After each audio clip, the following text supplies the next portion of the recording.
और खबरें विस्तार से। बड़ी खबर आपको लखनऊ से दिखा रहे हैं। बीजेपी प्रदेश पदाधिकारियों की हुई बड़ी बैठक। स्वतंत्र देव सिंह सुनील बंसल की अध्यक्षता में यह बैठक हुई। चुनाव में आगामी कार्यक्रमों को लेकर इस बैठक में चर्चा हुई है। 11 सितंबर से बीजेपी का बूथ विजय अभियान होगा शुरू। बीजेपी अध्यक्ष जेपी नड्डा करेंगे विजय बूथ का शुभारंभ। 11 सितंबर को शाम 4 बजे अभियान का आगाज होगा। तो 11 सितंबर से विजय का बूथ विजय अभियान होगा शुरू। बीजेपी अध्यक्ष जेपी नड्डा करेंगे विजय बूथ का शुभारंभ। तो 11 सितंबर को शाम 4 बजे से अभियान का आगाज होगा। बीजेपी प्रदेश पदाधिकारियों की हुई बड़ी बैठक।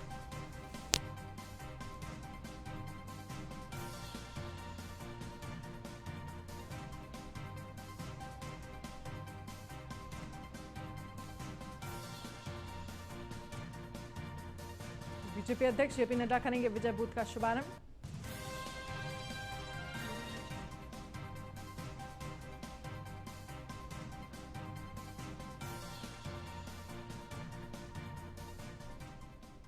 और नड्डा करेंगे मिशन 22 का आगाज। 27,700 शक्ति केंद्रों पर संवाद लगेगी चौपाल। बीजेपी कार्यकर्ता पदाधिकारियों से वर्चुअली संवाद करेंगे। 11 से 20 सितंबर को पन्ना प्रमुखों का अभियान। 17 सितंबर से 7 अक्टूबर तक सेवा समर्पण अभियान चलेगा। बीजेपी कार्यकर्ता और पदाधिकारियों से वर्चुअली संवाद किया जाएगा। 11 से 20 सितंबर तक पन्ना प्रमुख बनाने का अभियान चलेगा। तो इसके साथ ही आपको बता दें 17 सितंबर से 7 अक्टूबर तक सेवा समर्पण अभियान। पीएम के जन्मदिन पर सेवा समर्पण अभियान, स्वास्थ्य शिविर, रक्तदान शिविर, स्वच्छता अभियान, टीकाकरण, पर्यावरण संरक्षण का अभियान चलेगा। 19 सितंबर को सरकार के पूरे होंगे 4.5 साल। तो आपको बता दें अभियान चलाया जाएगा। नड्डा करेंगे मिशन 22 का आगाज। तो किस हद तक और कितना जरूरी है ये पूरा आपको बता दें, जिस तरह से फोकस किया जा रहा है बूथ जीतो अभियान पर। मुजफ्फरनगर में पुलिस और गौकशों के बीच मुठभेड़ का मामला सामने आया है, जिसमें एक तस्कर गोली लगने से घायल हो गया। पुलिस ने उसके पास से तो एक बदमाश को गोली लगी है। बड़ी खबर, जहां पर मुजफ्फरनगर में पुलिस और गौकशों के बीच मुठभेड़ हुई है, जिसमें एक तस्कर गोली लगने से घायल हो गया। पुलिस ने उसके पास से एक तमंचा, कारतूस और गौवंश बरामद किया है। इस बीच एक बदमाश पुलिस को चकमा देकर भाग निकला। फिलहाल पुलिस उसकी भी तलाश कर रही है। तो मुठभेड़ के दौरान एक तस्कर फरार हो गया। पुलिस और गौकशों में मुठभेड़, एक बदमाश को गोली लगी है। तो मुठभेड़ के दौरान एक फरार बताया जा रहा है। हालांकि एक बदमाश को गोली लगी है। पुलिस और गौकशों में मुठभेड़ का ये मामला सामने आया है।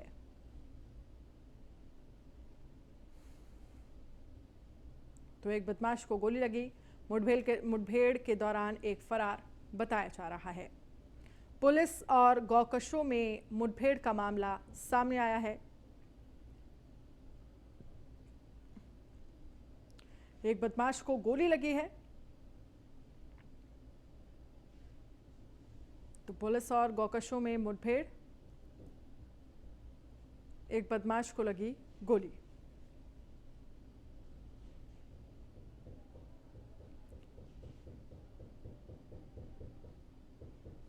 और सचिन जौहरी हमारे संवाददाता इस खबर पर ज्यादा जानकारी के लिए जुड़ गए हैं। सचिन, जिस तरह से देखा जाए एक बदमाश को गोली लगी है, मुठभेड़ के दौरान एक फरार बताया जा रहा है। गौ तस्करों और पुलिस में ये मुठभेड़ हुई है, गौकशों और पुलिस में। अपडेट क्या है आपके पास? देखिए, आपको बता दूं, ककरौली पुलिस को सूचना मिली थी कि जंगल में कुछ लोग गौकशी कर रहे हैं। पुलिस ने तुरंत वहां पर घेराबंदी की और जैसे ही वहां पर पहुंचे तो सामने से गौकशों ने पुलिस पर एकदम से फायर किया। पुलिस ने भी जवाबी कार्रवाई में फायरिंग की, जिसमें एक गौकश जो अमन नाम का बदमाश है उसके पैर में गोली लगी है और दूसरा जो बदमाश है वो भागने में सफल रहा है। पुलिस ने मौके से एक जिंदा जो है गोवंश, एक तमंचा, एक मोटरसाइकिल और जो गौ कशी के उपकरण होते हैं उनको बरामद किया है और जो दूसरा बदमाश फरार हुआ है उसकी धरपकड़ के प्रयास जारी हैं। चलिए, बहुत बहुत शुक्रिया तमाम जानकारी के लिए। तो पुलिस और गौकशों में मुठभेड़ हुई है।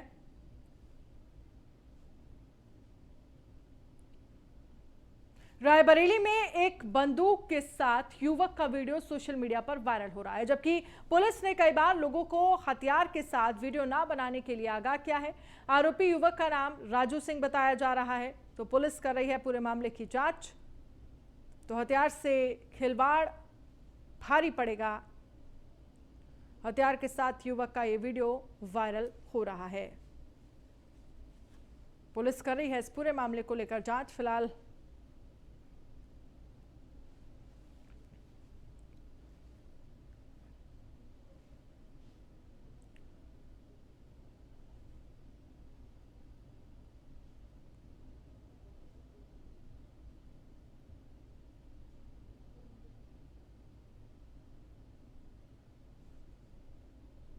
और अब खबर है अलीगढ़ से। अलीगढ़ में ट्रक और ऑटो की टक्कर में कई मजदूर घायल हो गए हैं।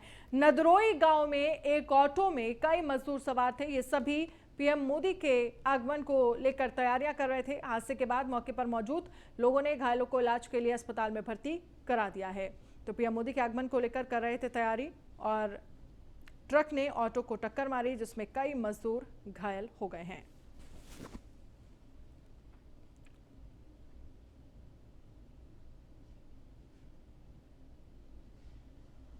पीएम मोदी के आगमन को लेकर तमाम तैयारियां कर रहे थे मजदूर। ट्रक ने ऑटो को टक्कर मारी, कई मजदूर घायल, एक की हालत गंभीर बताई जा रही है। दिवंगत कल्याण सिंह के बेटे और सांसद राजवीर सिंह ने उनकी अस्थियां अयोध्या के सरयू नदी में विसर्जित की हैं। इस दौरान उन्होंने कहा है कि मुझे खुशी है कि बाबूजी की अस्थियां अयोध्या में विसर्जित हुई हैं। हमारे संवाददाता राघवेंद्र शुक्ला ने उनसे खास बातचीत की, सुनिए।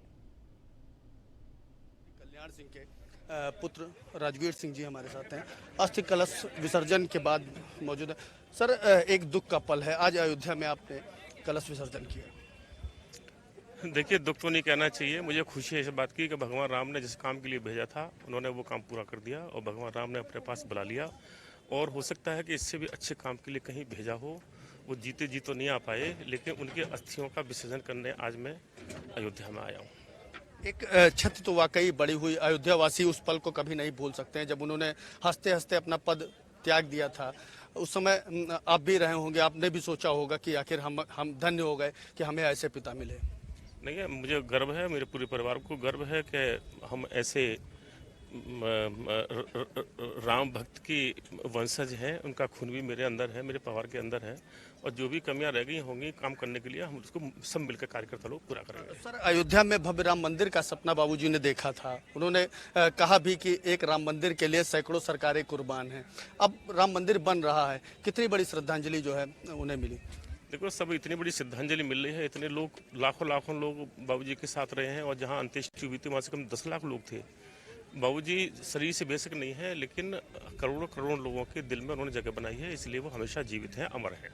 बिल्कुल, वो हमेशा जीवित हैं और अमर रहेंगे, यह कहना है उनके बेटे राजवीर सिंह जी का। और वाकई अयोध्या से जो उनका रिश्ता था वह आज भी है और हमेशा ही कायम रहेगा, क्योंकि अयोध्या की भीड़ बता रही है कि उन्हें किस तरह से वह नमन कर रही है। सहयोगी रजा के साथ राघवेंद्र शुक्ला, न्यूज़ 1 इंडिया, अयोध्या। नोएडा के सेक्टर 122 में बन रहे फ्लाईओवर के रास्ते में आ रहे पेड़ों को काटने के मामले में वन विभाग एक्शन में है। वन विभाग ने कंपनी के खिलाफ मुकदमा दर्ज कराया है। इसके साथ ही कंपनी पर जुर्माना भी लगाया गया। हालांकि वन विभाग ने कुछ पेड़ों को काटने और कुछ पेड़ों को दूसरी जगह लगाने की शर्त पर अनुमति दी गई थी, लेकिन जब मौके पर निरीक्षण किया गया तो परमिशन से ज्यादा पेड़ों को काटने का मामला सामने आया।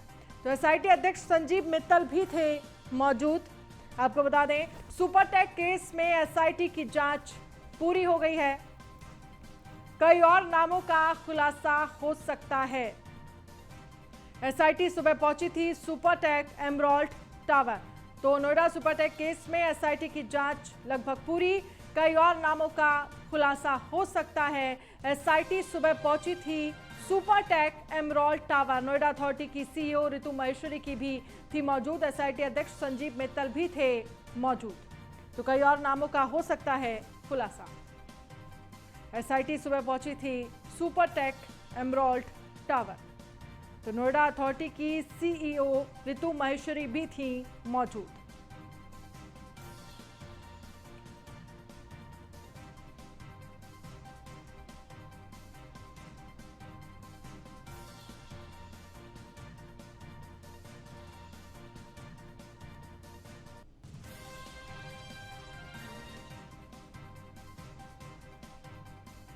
और वहीं नोएडा के लोटस बुलेवार्ड सोसाइटी में मारपीट के मामले में पुलिस ने इंचार्ज समेत 8 सुरक्षा कर्मियों को गिरफ्तार किया है। सुरक्षा कर्मियों ने लाठी डंडों से एक शख्स की पिटाई की थी। वायरल वीडियो के आधार पर पुलिस कार्रवाई कर रही है। तो सुरक्षा कर्मियों ने लाठी डंडों से पिटाई की थी। लोटस बुलेवार्ड सोसाइटी मारपीट मामले में कार्रवाई की गई है। तो पुलिस ने इंचार्ज समेत सुरक्षा कर्मियों ने लाठी डंडों से पिटाई का ये मामला। लोटस बुलेवार्ड सोसाइटी में मारपीट का मामले में कार्रवाई हुई है।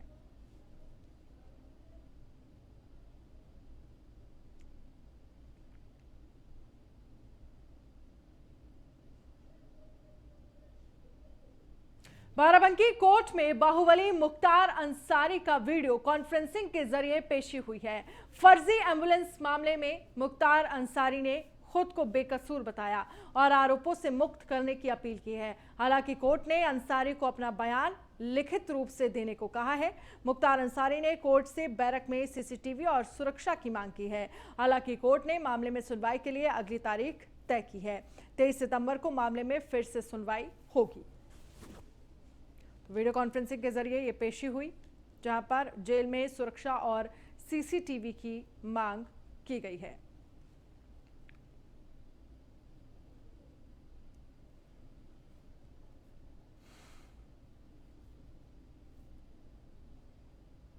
गाजियाबाद में प्रॉपर्टी डीलर दिनेश की हत्या को लेकर परिजनों में गुस्से का माहौल है। शव को परिजनों ने अभी तक पोस्टमार्टम नहीं होने दिया है। परिजनों ने दिनेश की हत्या का आरोप लगाते हुए आरोपियों के एनकाउंटर की मांग की है। इसके साथ ट्रॉनिका सिटी थाने पर गंभीर आरोप भी लगाए हैं। तो हत्या के बदले एनकाउंटर की मांग की गई है। परिजनों ने नहीं होने दिया शव का पोस्टमार्टम।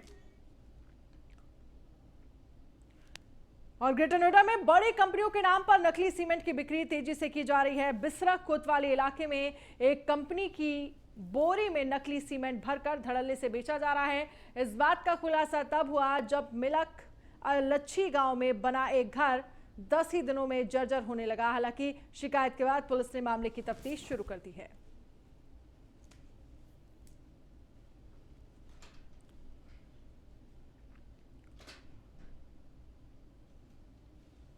और नोएडा के सेक्टर 122 में बन रहे फ्लाईओवर के रास्ते में आ रहे पेड़ों को काटने के मामले में वन विभाग एक्शन में है। वन विभाग ने कंपनी के खिलाफ मुकदमा दर्ज कराया है। इसके साथ ही कंपनी पर जुर्माना भी लगाया गया है। हालांकि वन विभाग ने कुछ पेड़ों को काटने और कुछ पेड़ों को दूसरी जगह लगाने के शर्त पर अनुमति दी गई थी, लेकिन जब मौके पर निरीक्षण किया गया तो परमिशन से ज्यादा पेड़ों को काटने का मामला सामने आया। डीएफओ प्रमोद कुमार ने कहा कि मामले की जांच चल रही है।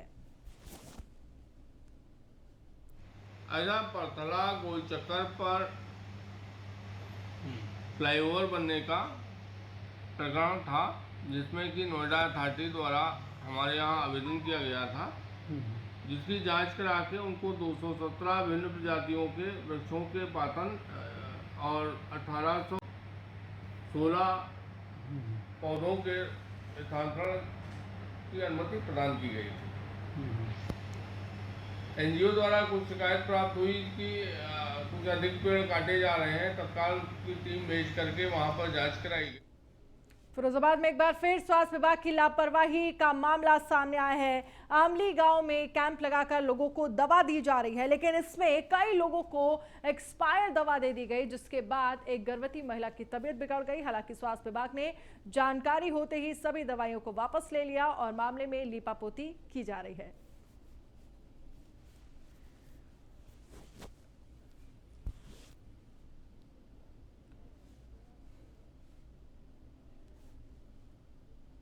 बुलेटिन में फिलहाल इतना ही। आप बने रहिए न्यूज़ 1 इंडिया के साथ। नमस्कार।